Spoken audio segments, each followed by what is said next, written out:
We talked about Colorado. The other game that I guess you could say is of marquee value tonight. It is a national TV game. I believe it's on Fox at 8 o'clock East, and that is with Mack Brown in North Carolina against P.J. Fleck in Minnesota.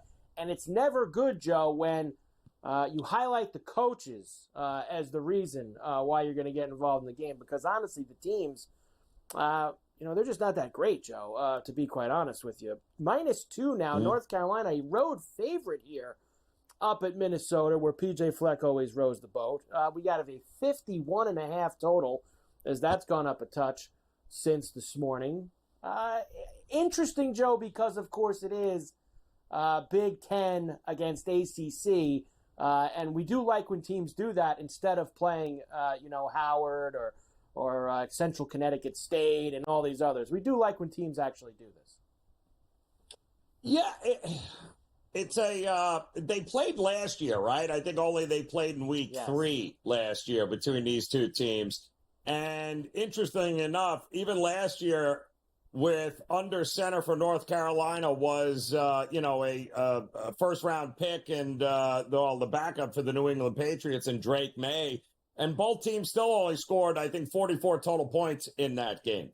This, for some reason, the total keeps getting bet up here. And I'm not quite sure why here, because the argument can be made that Max Johnson, the transfer, who's got to be, 38 years old under center for North Carolina, taking on oh, yes. And now you have, of course, one of the best transfers, a kid out of New Hampshire. Oh, yeah, New Hampshire. Something tells me there's not going to be a ton of offense in this game. So I do like the under, but ultimately I do think North Carolina, there are injuries up and down for Minnesota on the offensive line, as well as their stud running back and stud wide receiver don't look like they're going to be able to go here tonight. This was Minnesota over the summer, a slight favorite, 1.5, 2-point favorite. It has since gone the other way. I agree with it.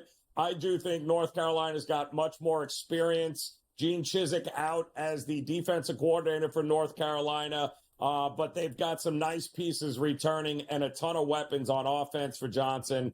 I just think North Carolina is going to be too much in this game, but I still don't understand how we're going to get 52 points in this game. I don't understand why it's being steamed to the over.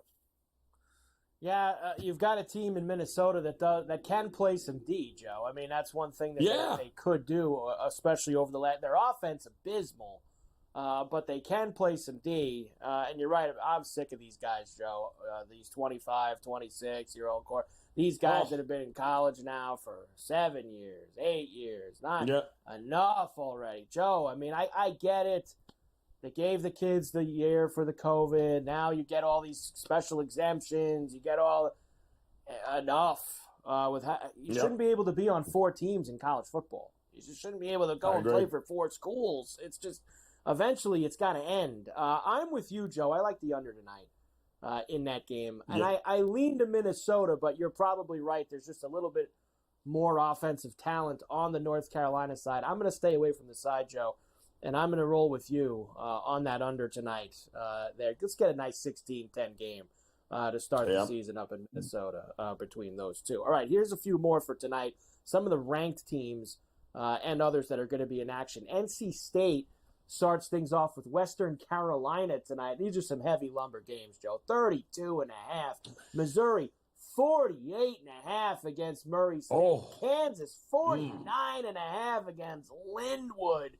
UCF laying 39.5 against New Hampshire. Big numbers for these ranked teams that are opening these Thursday nights at home. Yeah, and it's interesting, too, because coming out of week 0, right, in which we saw Hawaii almost lay 40. We saw SMU laying, and none of them covered. As a matter of fact, they almost lost outright there except for Hawaii. So I'm wondering how many people are running to the window, laying it versus taking it? Because I got to believe some of the public is probably looking at week 0 and going, oh, heck no, I'm going to take as many points as we want with some of these teams. But I'd be cautious with that on some of these teams like Linwood, for instance, against Kansas. Let me give you some more. Some more, Joe, in the big number area for tonight. Very rare that you see Rutgers laying almost 40 points. But that is the case. And that's actually the first game. It's just a little over an hour away, 6 o'clock East. Yep. As they take on Howard in Piscataway. Utah laying the 39.5 against Southern Utah. We have Illinois against Eastern Illinois. Good way for Big Brett to get things cooking in Champaign. And San Jose State only minus 2.5 against Sacramento State. Gabe was talking about this game earlier, Joe. As this San Jose State team, of course, Brennan leaves to go coach Arizona. A lot of the players are gone. Sacramento State, one of the better FCS teams that can actually score some points. That's one where maybe we can get the outright upset for the FCS squad. Yeah, and while it's a big brother, little brother, right? I mean, that's kind of what you got there with Sacramento State, San Jose State. Certainly a team in disarray. But I'd be careful because we kind of saw that, right, with New Mexico and Bronco Mendenhall taking over. Everyone's like, oh, this is going to be a blowout with an FCS school. Not like everyone. There's still some players there in San Jose. I get the line movement, but I'd be very weary in that game there. It would not shock me at home if San Jose State does eventually pull out the win here. Yeah, absolutely. And it's a very short number. And what we love about that game, Joe, especially for us, guys like me and you on the East Coast.